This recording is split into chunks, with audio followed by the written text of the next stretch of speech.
Good afternoon.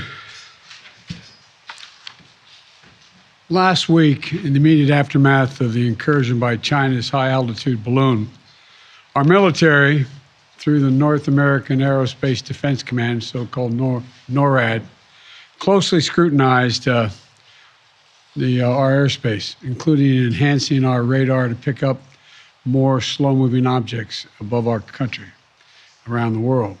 In doing so, they tracked 3 unidentified objects, one in Alaska, Canada, and over Lake Huron in the Midwest. They acted in accordance with established parameters for determining how to deal with unidentified aerial objects in U.S. airspace. At their recommendation, I gave the order to take down these 3 objects due to hazards to civilian commercial air traffic and because we could not rule out the surveillance risk of sensitive facilities. We acted in consultation with the Canadian government. I spoke personally with Prime Minister Trudeau from Canada on Saturday. And just as critically, we acted out of an abundance of caution and an opportunity that allowed us to take down these objects safely. Our military and the Canadian military are seeking to recover the debris so we can learn more about these 3 objects.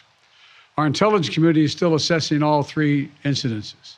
They're reporting to me daily and will continue their urgent efforts to do so, and I will communicate that to the Congress. We don't yet know exactly what these 3 objects were, but nothing right now suggests they were related to China's spy balloon program or that they were surveillance vehicles from any other country. The intelligence community's current assessment is that these 3 objects were most likely balloons tied to private companies, recreation or research institutions studying weather or conducting other scientific research. When I came into office, I instructed our intelligence community to take a broad look at the phenomenon of unidentified aerial objects. We know that a range of entities, including countries, companies, and research organizations, operate objects at altitudes for purposes that are not nefarious, including legitimate scientific research. I want to be clear. We don't have any evidence that there has been a sudden increase in the number of objects in the sky. We're now just seeing more of them, partially because the steps we've taken to increase our radars, to narrow our radars. And we have to keep adapting our approach to dealing with these challenges. That's why I've directed my team to come back to me with sharper rules for how we will deal with these unidentified objects moving forward, distinguishing between those that are likely to pose safety and security risks that necessitate action and those that do not.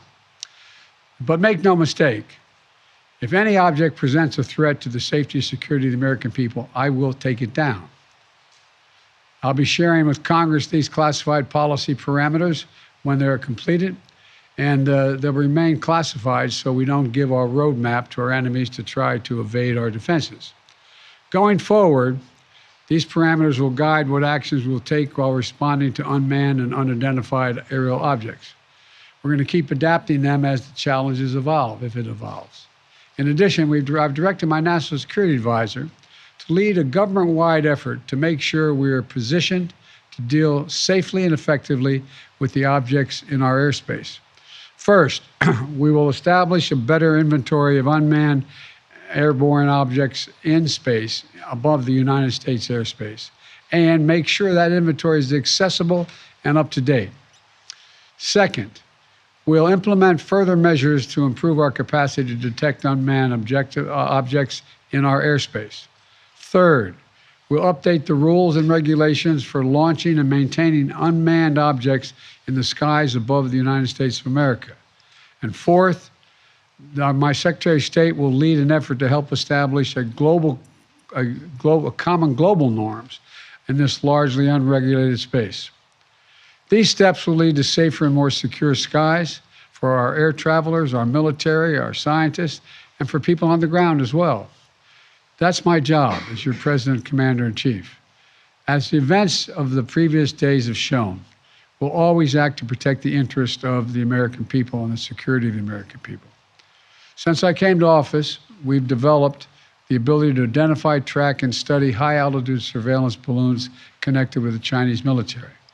When one of these high-altitude surveillance balloons entered our airspace over the continental United States earlier in the month, I gave the order to shoot it down as soon as it would be safe to do so.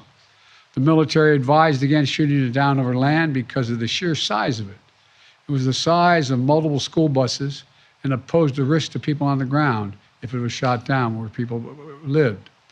Instead, we tracked it closely, we analyzed its capabilities, and we learned more about how it operates. And because we knew its path, we were able to protect sensitive sites against collection. We waited until it was safely over water, which would not only protect civilians, but also enable us to recover substantial components for further analytics. And then we shot it down, sending a clear message. The violation of our sovereignty is unacceptable. We'll act to protect our country, and we did. Now, this past Friday, we put restrictions on 6 firms that directly support the People's Republic Liberation Army, the People's Liberation Army aerospace program that includes airships and balloons, denying them access to U.S. technology.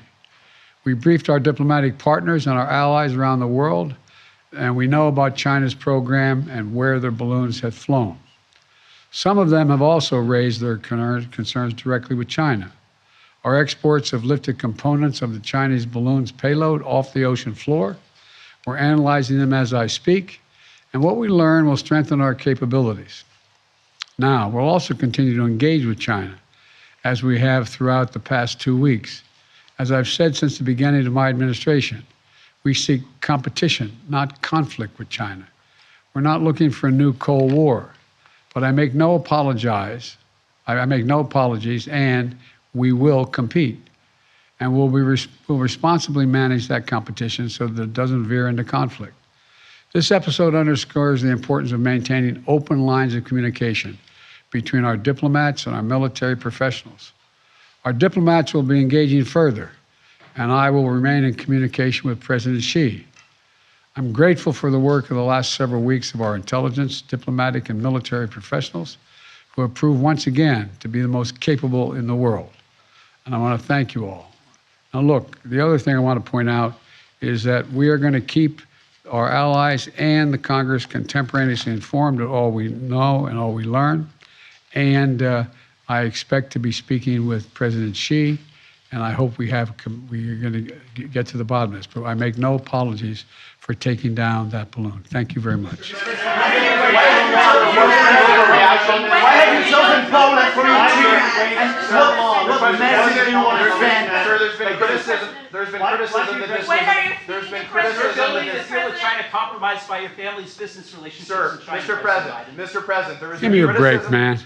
Did you overreact? Mr. President, there's been criticism that this was an overreaction that was done because of political pressure. You can come to my office and ask the question when you have more polite people with you. Mr. President, why have you chosen Poland for your trip to mark anniversary of the war? And what's your message?